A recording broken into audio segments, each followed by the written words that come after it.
is Chip Pickering. I'm the CEO of INCOMPAS. And today I'm very happy to have Alan Poole, the General Counsel of DC BLOX, with us.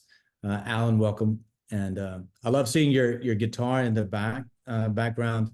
I'm from Mississippi. We like to think that we're the birthplace of American muse, the birthplace of the king of rock and roll, Elvis Presley, Muddy Waters and the blues, country and roots, Jimmy Rogers, the grandfather of country music, gospel.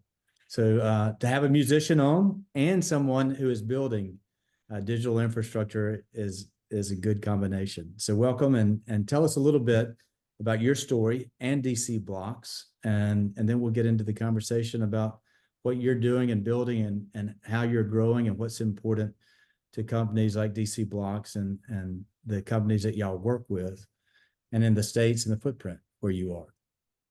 Absolutely. Glad to do it. On the topic of the origin of music, I can claim as an Atlantan that we had one of the first radio transmissions of country music. If you watch the PBS country music documentary by Ken Burns, it opens up not in Nashville, but Atlanta, Georgia. And I was very surprised to see that. But now getting to the webinar, my name's Alan Poole. I'm an attorney. I've been practicing law 11 years now, and the entire time I've been in digital infrastructure. I started my career at Troutman Pepper, a large law firm based here in Atlanta, Georgia, and I started, I cut my teeth doing pole attachment contracts, and from there went on to fiber, lit services, mergers and acquisitions, policy, finance, you name it. I joined DC BLOX very recently as an employee about 2 months ago, but I've been serving with many of their fine people as in my role as chair of the Infrastructure Society of the Technology Association of Georgia. So I know their team very well, and I've gotten to know the company for years now. A little bit more about DC BLOX. We're a vertically integrated developer and provider of digital infrastructure. So obviously we develop data centers, but that includes both hyperscale ready enterprise and co-location space.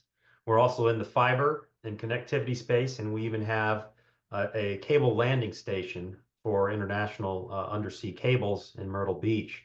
We completed that about a year ago, and some of the most recent news that I can tell you about, there's tons of amazing stuff going on right now, but last May we completed a high capacity brand new fiber route, totally diverse from Myrtle Beach to Atlanta, actually to a city called Lithia Springs west of Atlanta, that thanks to the investment of our friends in Douglas County has a huge corridor of state-of-the-art mega data centers.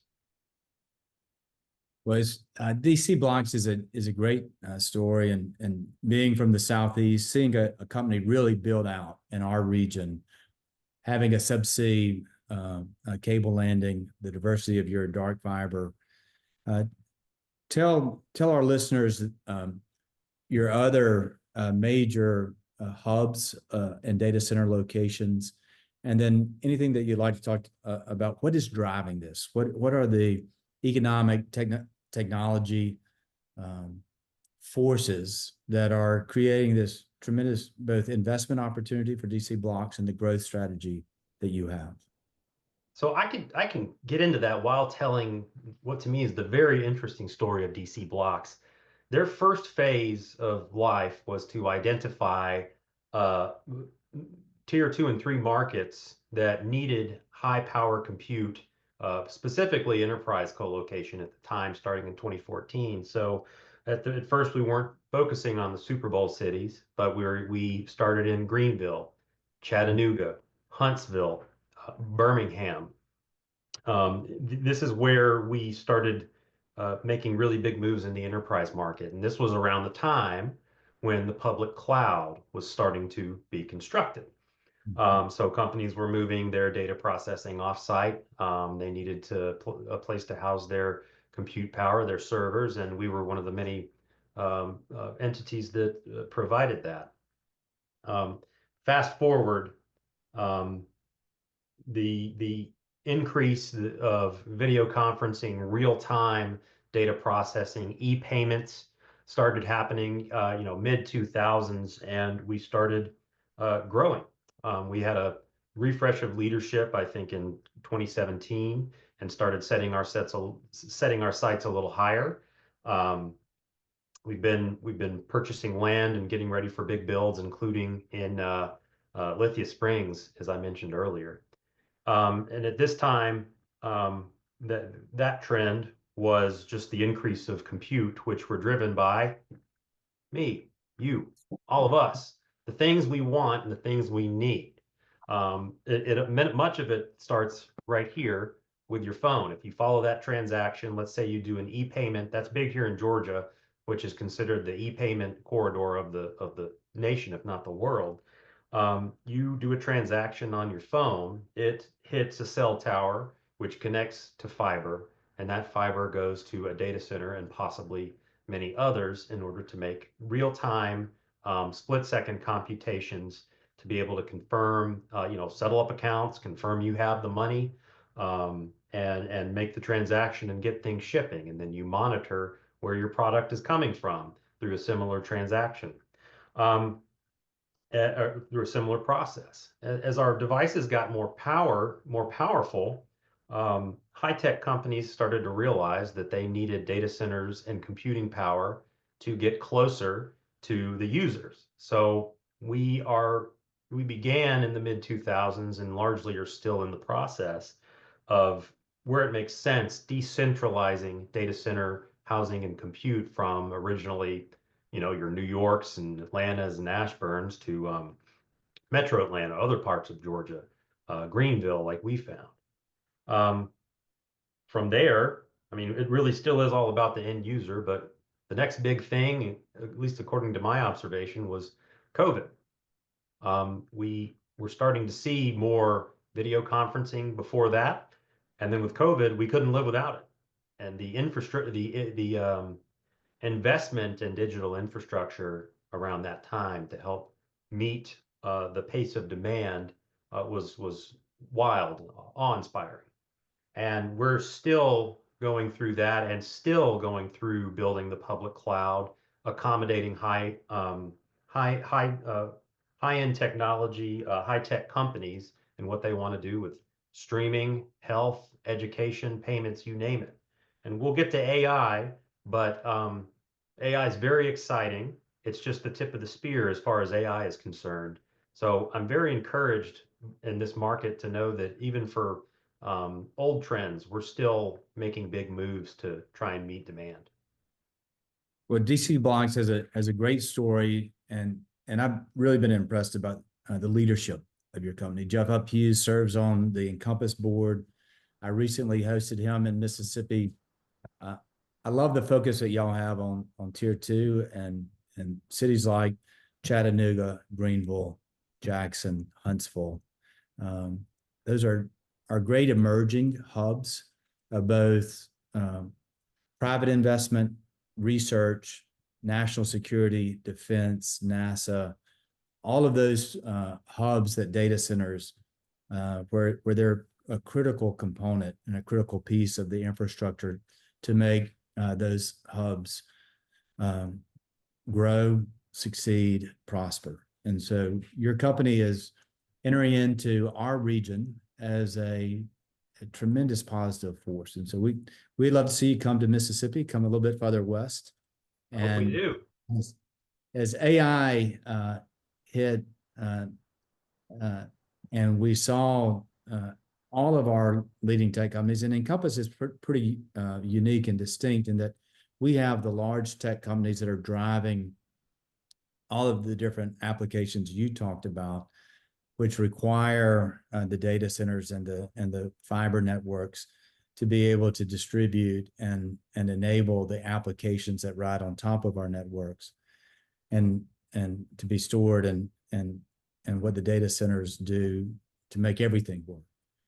But we have Microsoft and Amazon and Google and Meta and Netflix, probably some of your good customers, driving to the digital, the demand to the digital infrastructure, and then the competitive infrastructure that our member companies are building are the supply side of the market.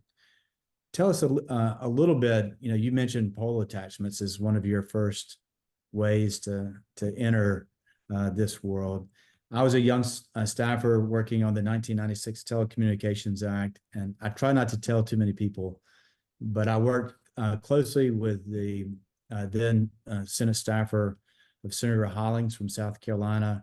And over one weekend, we drafted the pole attachment provisions, inserted it into the bill the next week, and we thought that surely it will change as it goes, but it never did. And Yeah, that's right.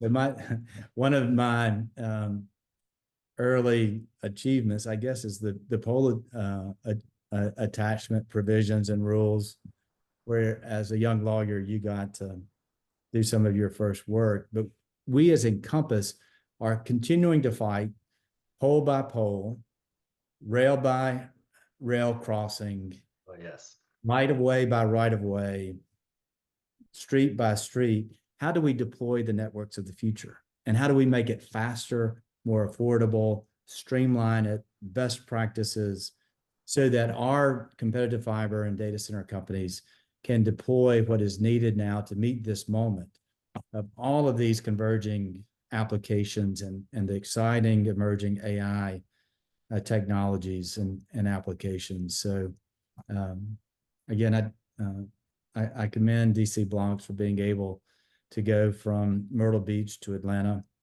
into Alabama and up the East Coast in our region. What are the barriers that you know? I kind of named some of them, but as you look at, do you have enough electricity? What is the right energy policy? How can we remove the barriers to your deployment? What are the things that you fight every day? So one of the cornerstones of the culture of DC BLOX is being a good community partner. And that looks a lot of that can take a lot of different forms. Um, we're proud of the way that our products have helped transform some of the smaller community that was not smaller, but all the communities that we serve. We give back to those communities, and we pride ourselves on having very good relationships and connections in those communities. The community is often the gatekeeping item for us, and I don't want to call them a barrier because we have very good um, relationships, and I'm certainly not suggesting any regulation. But I do think that we've had some lessons learned about how communities that may want to compete for this type of infrastructure could get ready to do that. Sticking to data centers for a moment, I'll talk about fiber as well, but for our data centers, it's land, it's power, and it's tax incentives or structures. The interesting thing about data centers is it sometimes can be the opposite, have the opposite economics of a fiber build. For a fiber build, going through a area with lower land value, for example, you may not have enough customer density to make that build without a subsidy of some kind. For data centers, if you're close enough to another connecting point, that can actually be a good thing, at least as far as the cost of the land. But you can run into issues with power. So I think every jurisdiction has to take a look at what is going to happen if, let's say, you're not in the running for data centers right now, but you want to be. What's going to happen? What are you going to do if all of that power gets taken by one developer? And that's happening all over the country. I mean, we're starting to see just this past calendar year builds of singular builds getting up to a gigawatt of power. I mean, that's eye-popping. And that's not even really AI driven, by the way. That's mostly hyperscale driven, which means building the public cloud, getting the Netflix or social media or Amazon compute closer to more of the population. So policymakers need to be thinking about what they're going to do and what rules about electric production or generation might be a hindrance. As an example, I remember hearing about this at another conference earlier this year. Maryland had to pass very quickly some legislation to allow data centers to merely have on-site diesel generators. Now, hopefully, most of us, if you don't, now you do know that data centers don't run off diesel. That's not why that diesel's there. It's backup. It's there to make sure that we can be there 100% if possible for our customers, because utility power can be tripped by a tree. But there were well-intended rules for environmental purposes that were prohibiting what are sort of basic necessities for new data centers. And I was glad to see that the governor was able to help push that through. Um, Other things to be looking at from the power side, besides just upgrading transmission and figuring out good ways to make more, um, make sure that we're pushing for the ability to generate power on site, because that's going to become very, very important in the coming years. And another issue that I think we're running into now and will continue to run into and have to tackle it as informed as possible is our green energy goals. Um, the power grid is seeing more demand than we thought it would see, in large part because of data centers, but also electric vehicles, which, by the way, is a green goal, and increase in manufacturing, which is an economic and national security goal. Um, there is a way to, in the long term, make amazing achievements for green energy without just putting the brakes on these data centers, which admittedly do use quite a bit of power. What I think policymakers should do is be open to the investments that various, mostly customers and in large part hyperscalers, are willing to make to increase the green percentage of the power being used as we start to use more power. That may produce a short-term delay or dip in the green energy goals that we have.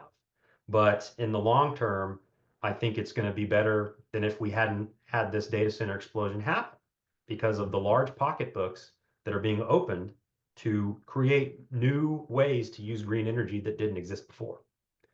At the community level, I'm sure we'll get into this more, but I think communities need to get informed about how data centers can affect, in a positive way, their communities, and make an informed decision about, do I want to compete for this? Because there are many markets competing for this. The horses left the barn on that data centers are going outside of the Super Bowl cities. Um, so you have to think about what type of tax incentives and community partnership makes sense for you.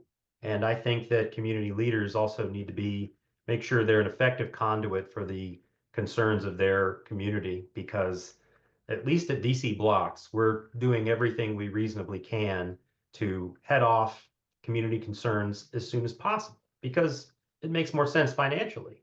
You don't want to be in a situation like happened, I think, in Pennsylvania, where you've gone through the whole community input process, built a very expensive data center, only to realize later that the noise was going to be a problem and you have to do a multi-million-dollar retrofit.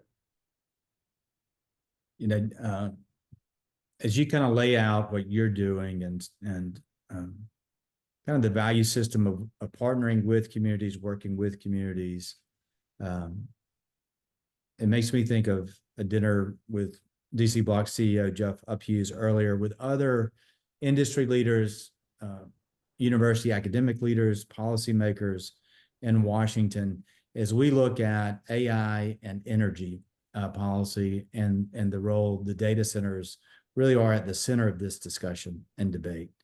And how do we have a strategic policy strategy that connects our fiber and broadband networks to the data center on one side, and our electricity networks and grids and transmission and power production on the other side?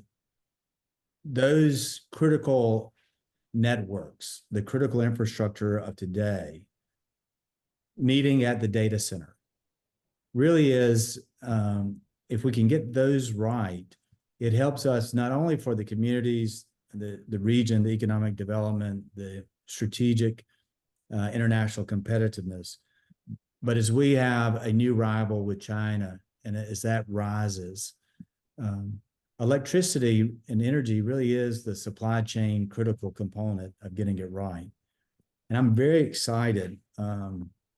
I think what we've seen in the technology and broadband fiber and 5G and wireless network over the last 40 years, where we had long distance, then cable satellite, wireless, the 96, and we really brought competition into all parts of our ecosystem as it relates to technology and networks and data centers.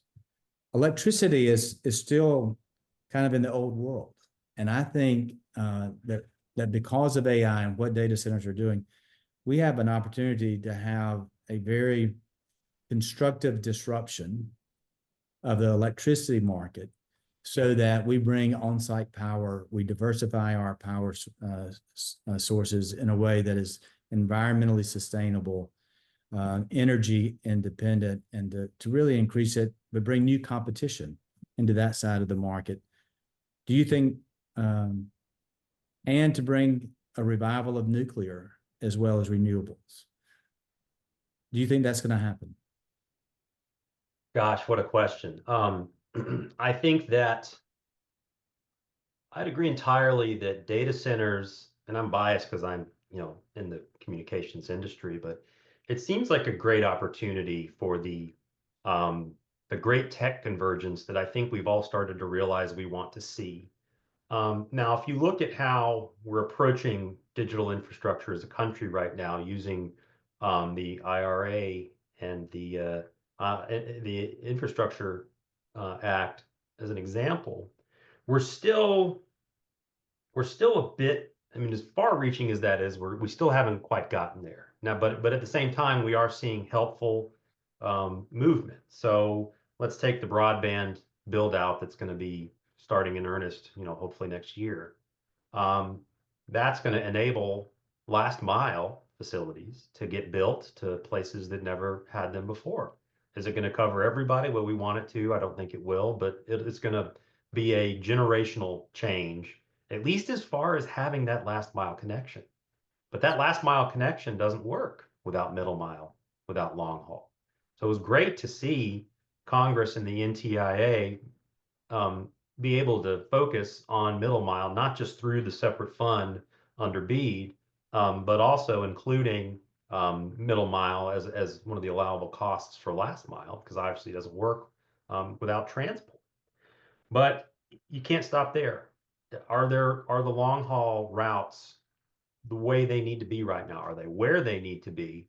And to mention a concern that when I started practicing, my understanding of the technology told me it would never be a concern, but it is there enough fiber on all these routes? Some of the new, like the state-of-the-art data center builds are, look at it from a governmental perspective. What do they want to put under our right-of-way? It was assumed until pretty recently that we were never going to need materially bigger conduits, and that has proven absolutely untrue. There are pilot projects going on in Georgia to introduce greater amounts of conduit than any local government is familiar with until now.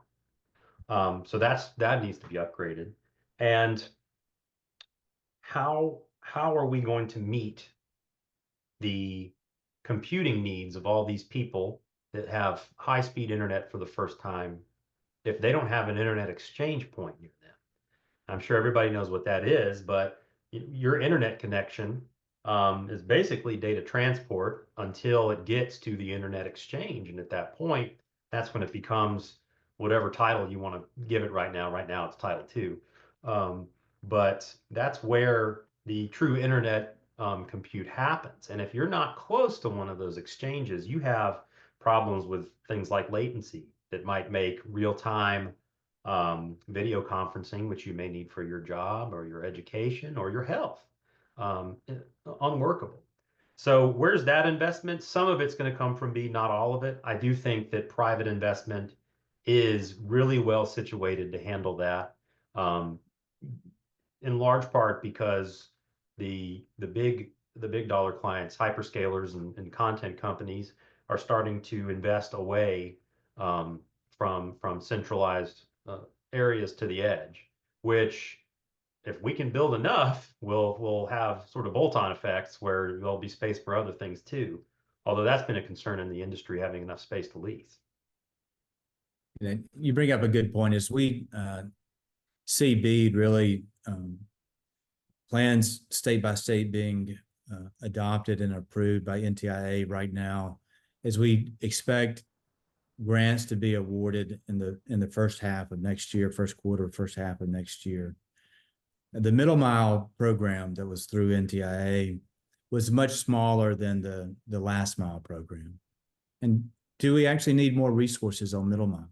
Do we, as we look at and adapt and adjust as we implement this historic generational public funding of our networks, do we have the right balance between middle mile and last mile? Right, between connecting our critical institutions, anchor institutions, data centers that enable both our public sector research and public sector functions, from the Department of Defense to space to everything else, and in conjunction with all of the state requirements of our universities, our community colleges, and workforce training. So this middle mile component, I think, is a discussion that we need to continue to have going forward. The deployment agenda to remove as many barriers and to streamline deployments.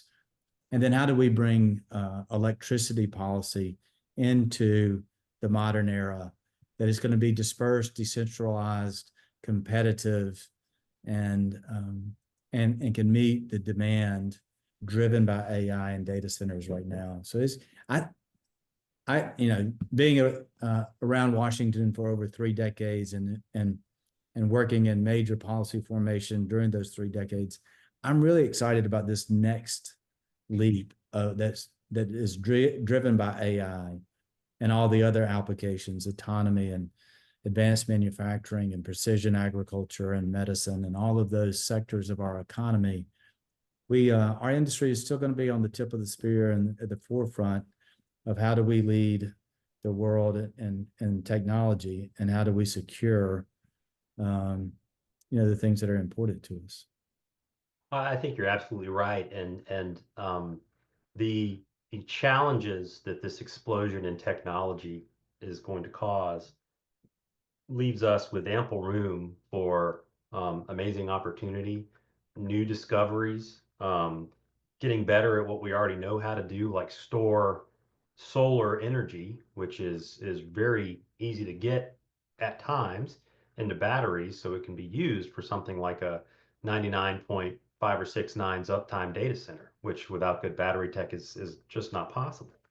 And I'm hearing, I'm so lucky to be part of not just this, but the Technology Association of Georgia, that's given me contacts and insight to some of the folks that are trying to come up with every solution that you can think of to solve this. For example, the use of different alternative fuels is right now very, it probably always will be very location specific. There are parts of the country where you have access to a good natural gas pipeline, but you don't have close access to that everywhere. And the ones that are there are very old, and I'm not sure people are talking enough about trying to upgrade those. Depending on where you are in the country, you may have more access to hydrogen. Depending on where you are, wind or hydro might be better. And I think that we need to see more development in the electronics area, the electric equipment area, that can do a better job accommodating any various different types of energy sources at the drop of a hat, so that you can have a portfolio, an energy portfolio for a given facility. Yeah, as we kind of get to the final phase of our conversation, and then maybe open it up to some questions, any models of public-private partnership, best models that you'd like to cite or describe to those who are listening? as a company, I'd say the types of partnerships that I feel most strongly about and have the most experience with are, I don't know if you'd call them P3s in the traditional sense, but I can certainly speak to what works and doesn't work as far as community outreach and state and local partnership, and specifically tax incentives. Um, Starting with local communities, um, we are always talking with our community partners about whether what we're doing meets their needs. Right now, I think there is an impression um, held by some communities that data centers are not good for the area because they suck up all the power and they don't really help the economy because they don't produce long-term jobs. And I think it's very important for communities to listen to the conversations that we and other developers want to have, because there's a lot of information out there that if you don't consider it, you might miss something really amazing. Um, to start, um, the issues with power have never been the sort of present issues where that are going to cause blackouts in the neighborhood. When we look at power, we are scheduling years and years out, and that gives us time to do something about it.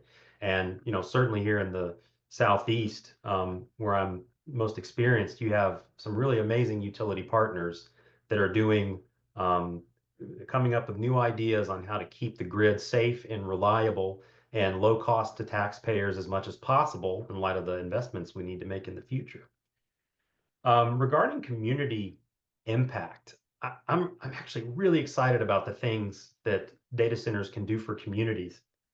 When you are siting a data center, you're usually looking at industrially zoned areas. And as far as the different types of uses that you can put industrial to, I think that data centers can give the community a bigger win than most other uses for this reason. We're developing complex, high-tech infrastructure that's going to raise the tax rolls. But unlike with manufacturing, you're not going to have a long-term need to upgrade every single thing like your roads to accommodate the 18-wheelers, or your housing or your schools to accommodate the influx of people and increase in use of social services that usually comes with economic development.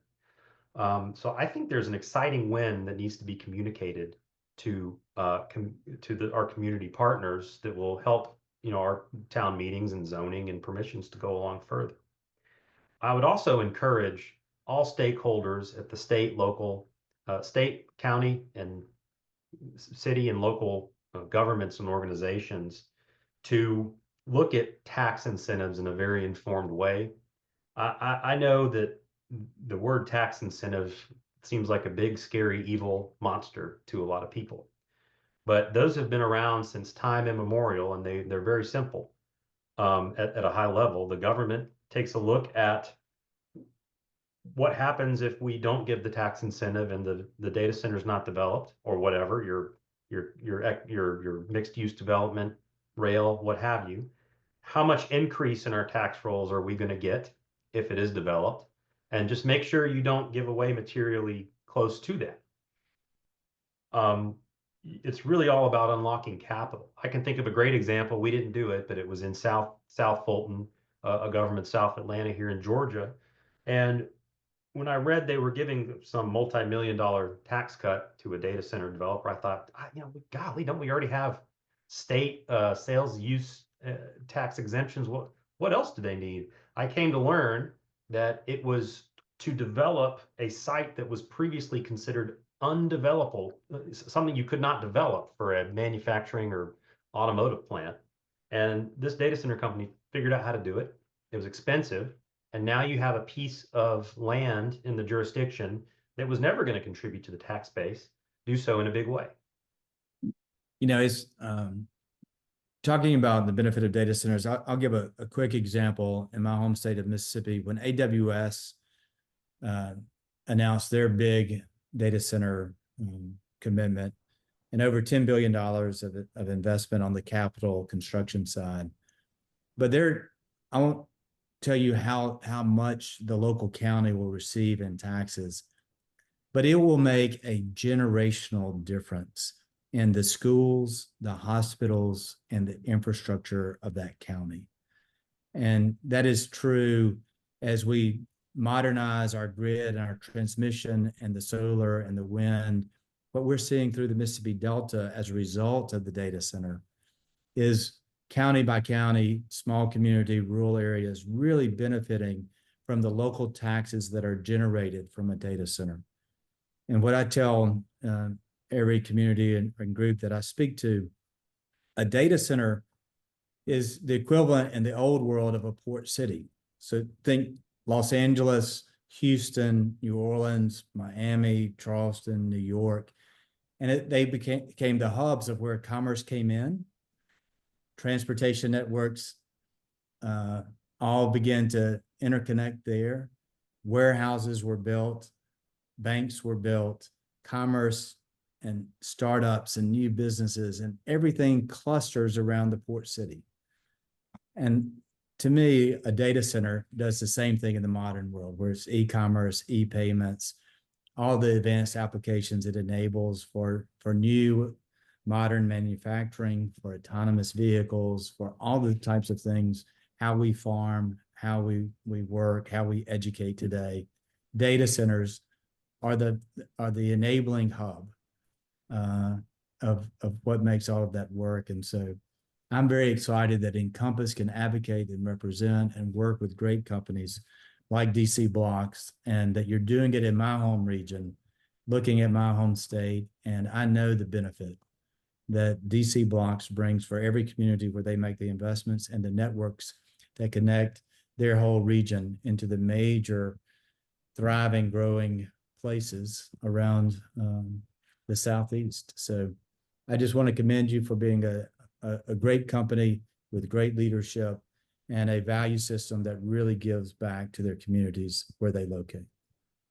Thank you for those kind words. I feel the same way about the company. I don't know if I mentioned this, but I'm newer here, but I've gotten to know the company very well, and my observations of DC BLOX match that 100%. Very excited. We're going to have some big, we were talking about what we could announce recently, and we have some big stuff coming in the news. I'm very excited. I don't know that we can talk about it yet. I think the most recent project that we were able to announce, have a press release for, is the completion of our Myrtle to Atlanta dark fiber route, but the best is yet to come. And maybe you can make our show, the Encompass show, is October 20th to 22nd in at the Sheraton. Y'all, DC BLOX will be there on one of our panels. Maybe you can make a big announcement at the show. We'll see. We'll see. I'm very excited to go. This will be my third or fourth show. I think it's a fantastic event for all purposes, whether it's sales or policy, or if you're a younger professional trying to get your name out there. It's certainly how I took advantage of it earlier in my career. So can't wait. I'll be there. Well, thank you. And it's a great community that brings our entire ecosystem together to partner, to do business, to learn, to network.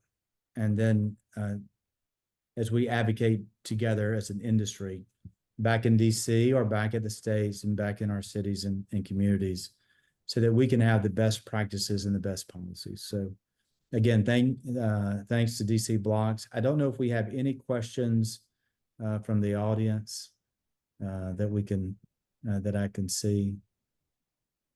All right, let me see it. Oh, how does quantum computing and quantum networking play into this conversation? Is a question that we just received. That is a great question. I'd have to punt that in the same way that I have to punt AI, because I can tell you right now, dollar for dollar, the true driver of investment is our hyperscalers, and they are they are still building the public cloud. We're talking a lot about AI, quantum compute. We still have another 3 to 5 years to build this public cloud, so there's still a ton of opportunity there. I'm not going to act like I'm an expert in quantum compute, but from what I understand, it's going to be really beneficial for data security, which is becoming more and more a national security issue. Um, the amount of DDoS attacks is increasing at an eye-popping rate. Um, we are keeping a very close eye on whether and what national security concerns there are by virtue of us having a cable landing station. And I think that the best, sort of middle mile infrastructure companies will end up taking a very close look at how security affects them and their customers. Um, and I want to make sure that nobody's caught unaware by that, because one of the attractive things, and maybe more so in the past, about being in the infrastructure side of things is it's very B2B, lower regulation, easier to get big things done. You can get bigger things done than if you're, a consumer-facing company. But I think that as this becomes more important, the national security aspects are going to skyrocket. So it's something we need to be prepared for sure. I'm excited to see what quantum computing can do for that. I can't speak to how far along that is, but um, much like AI, I think we're just at the tip of the spear. But it seems like it's real, and I can't wait to see what happens. So, two other questions, and I'll combine them.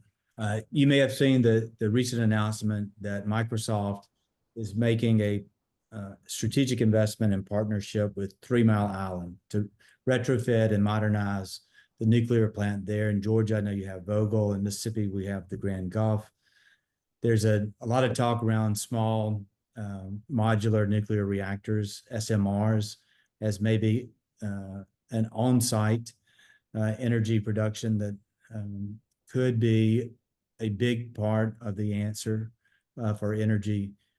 Do you think nuclear, that we can modernize and streamline our permitting, bring new forms of nuclear power into the market, and that we can maximize our existing nuclear plants in a way that gives us a non-emission source of energy that we really need right now?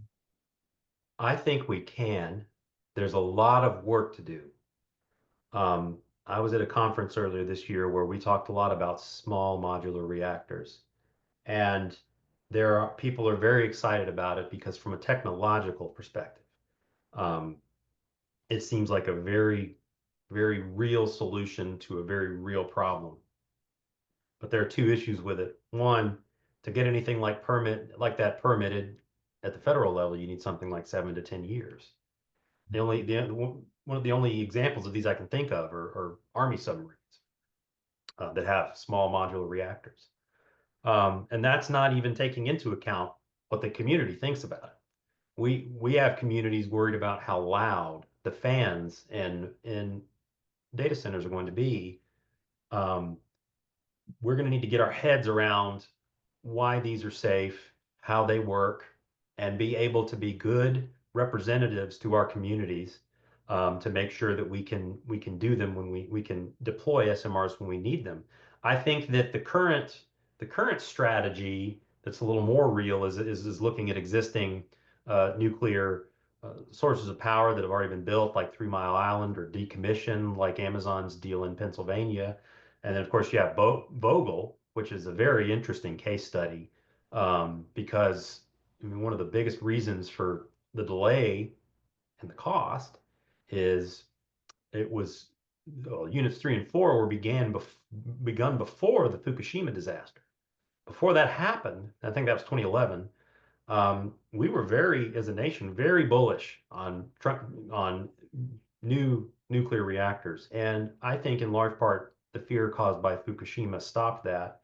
Um, Southern Company and its partners um, wanted to do right and build this thing as safe as possible, and they did. It cost a lot of money, but we're going to have to find a new way to do it that focuses heavily on the real safety concerns, But we have a long way to go. There are people very excited about it on one end. There are people totally not believing it's doable on the other. As a deal maker, I think there's always a way to do it. So if there's somebody that can believe will be done, I just think the momentum behind data centers right now is going to force the issue. So I hope that we can talk intelligently about it and get it done right. And let me just plug DC BLOX one more time.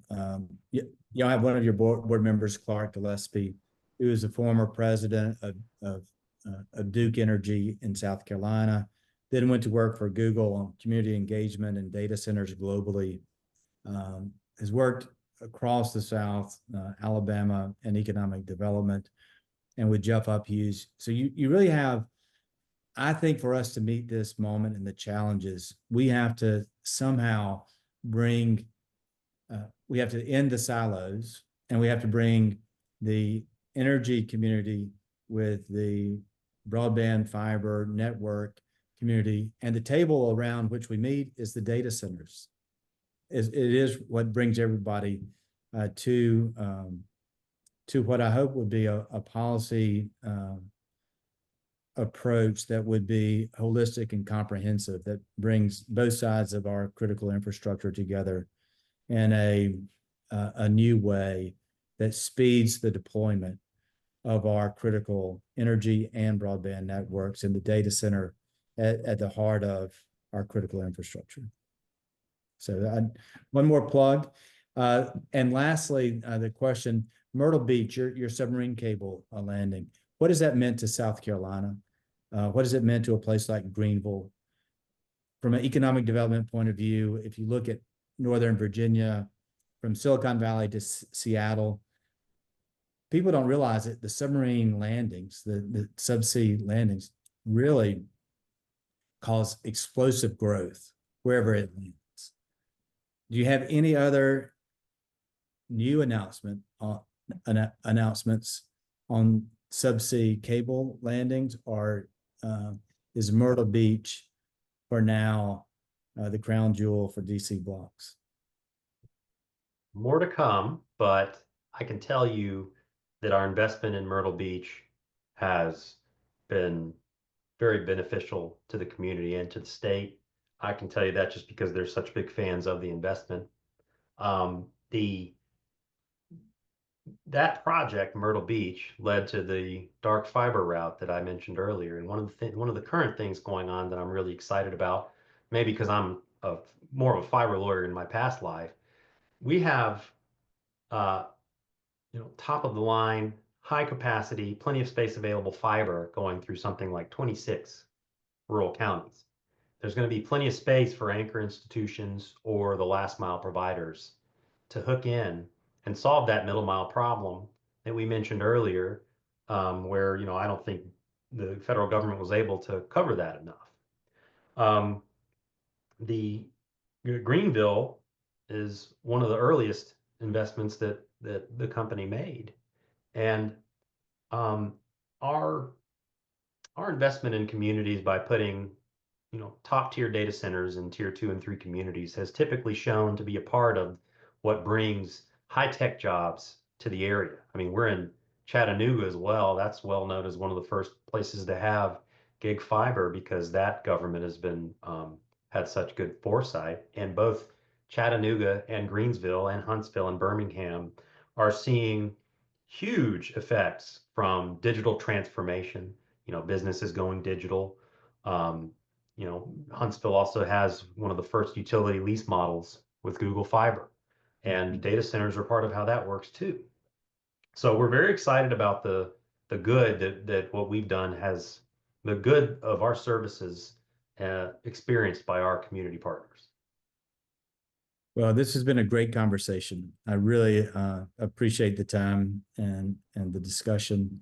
Look forward to seeing you in Denver, and Jeff and the DC BLOX team, and anything that we can do to partner with you, advocate with you, and find other options and opportunities for your growth and expansion. We want to do so. So thank you for the time today. Thank you. It was an honor to represent DC BLOX, and I'm so excited to continue being a part of INCOMPAS as my career has changed. So, all the best and keep playing the guitar. All day, every day. Not all day, Jeff, I promise. Thanks very much, Chip. Looking forward to Denver later this month. Thank you. Take care.